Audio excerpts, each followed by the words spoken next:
அன்பான தோழர்களே, அழகான தோழிகளே, துபாயிலிருந்து நான் உங்கள் தமிழ் பேர்ட்.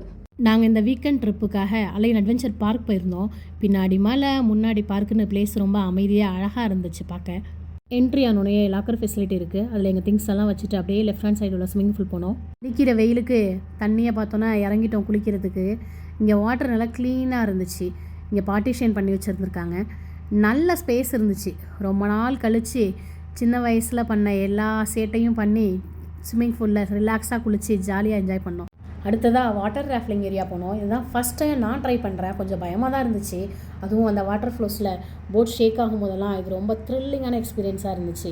நாங்கள் எல்லாம் ஒன்றா சேர்ந்து துடுப்பு போட்டு போட்டில் போனது தான் ரியல் அட்வென்ச்சர் அப்படின்னு நான் நினைக்கிறேன். ஏன்னா இதுதான் ரியல் அட்வென்ச்சராக இருந்துச்சு. ரைட் பண்ண டயர்டில் அப்படியே கொஞ்சம் நேரம் ரெஸ்ட் எடுத்துகிட்டு ஃப்ரெண்ட்ஸோடு உட்காந்து கதை பேசிட்டு ஜாலியாக ஸ்நாக்ஸ் சாப்பிட்டோம் இந்த பிளேஸில். இதுதான் ஆர்டிஃபிஷியல் பீச்சு. இதை பார்த்தா ஆர்டிஃபிஷியல் பீச் மாதிரியே எங்களுக்கு ஃபீல் ஆகலை. நம்ம ஊர் பீச்சில் குளித்த மாதிரியே இருந்துச்சு. அலை அப்படியே ஃபாஸ்ட்டாக அடிச்சுட்டு போகிறதும் அதே ஃபாஸ்ட்டில் திரும்ப ரிட்டர்ன் ஆகிறதும் நல்லா இருந்துச்சு பார்க்குறதுக்கு. நாங்கள் லாஸ்ட்டாக கயாக்கிங் போனோம். இங்கே லைஃப் ஜாக்கெட்டு, ஹெல்மெட்டு கம்பல்சரி போட்டே ஆகணும். அதுவும் அவங்களே கொடுத்துருவாங்க. இதில் ஒரு ஆள் தான் அலோவ் பண்ணுவாங்க. கிட்ஸ் இருந்தால் பேரண்ட்டோடு போகலாம். நல்ல லாங் டிஸ்டன்ஸ் தான். நாமளே தனியாக துடுப்பு போட்டுட்டு அப்பப்போ வர்ற வாட்டர் ஃபோர்ஸ் சமாளித்து போகிறது நல்லா தான் இருந்துச்சு. இந்த ட்ரிப்பை நல்லா அட்வென்ச்சராக என்ஜாய் பண்ணோம். உங்களுக்கு இந்த வீடியோ பிடிச்சிருந்தா சப்ஸ்கிரைப் பண்ணுங்கள், லைக் பண்ணுங்கள். நீங்கள் இந்த வீக்கெண்ட் எங்கே போனீங்க அப்படின்றத கமெண்ட்டில் சொல்லுங்கள்.